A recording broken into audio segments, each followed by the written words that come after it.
ప్రధాని నరేంద్ర మోడీ గారు ఏపీని సందర్శించడానికి వచ్చి ఆయన శ్రీశైల మల్లన్నను దర్శించుకోవడం జరిగింది.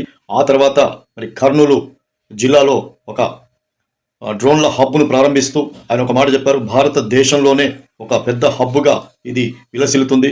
మరి ఈ హబ్ను ప్రారంభించడం, తెలుగు రాష్ట్రాల్లో ప్రారంభించడం నా అదృష్టమని ఆయన చెప్పారు. అలాగే ఆపరేషన్ సింధూర్లో ఈ డ్రోన్లదే ఒక పెద్ద పాత్ర. ఆపరేషన్ సింధూర్ పూర్తి చేయడంలో డ్రోన్ల పాత్ర ఎంతో ఉంది. ఆ డ్రోన్లు తయారు చేసే హబ్బుని మరి ఆంధ్రప్రదేశ్లో ప్రారంభించడం నాకు గర్వకారణంగా ఉందని చంద్రబాబు నాయుడు గారు కూడా అనడం జరిగింది. అలాంటి ఈ డ్రోన్ల తయారీ హబ్బుని ఓర్వకల్లులో మరి ప్రారంభించడం జరిగింది. ఈ ఓర్వకల్లులో ప్రారంభించిన తర్వాత ఈ యొక్క కర్నూలు జిల్లా మరి స్థితిగతులు మారబోతున్నాయా, మరి స్థితిగతులు ఎలా ఉంటాయి ఈ కర్నూలు జిల్లాలో ఈ డ్రోన్ల హబ్ ప్రారంభించడం అక్కడ ఉన్నటువంటి జిల్లా ప్రజలు హర్షం వ్యక్తం చేస్తున్నారు. రాష్ట్ర ప్రజలు కూడా మరి ఆపరేషన్ సింధూర్లో ఏవైతే ఉపయోగించారో వాటికి సంబంధించిన డ్రోన్ల తయారీని ఆంధ్రప్రదేశ్లో పెట్టడం ఏపీ ప్రజలు కూడా మరి చాలా హర్షం వ్యక్తం చేస్తున్నటువంటి పరిస్థితి.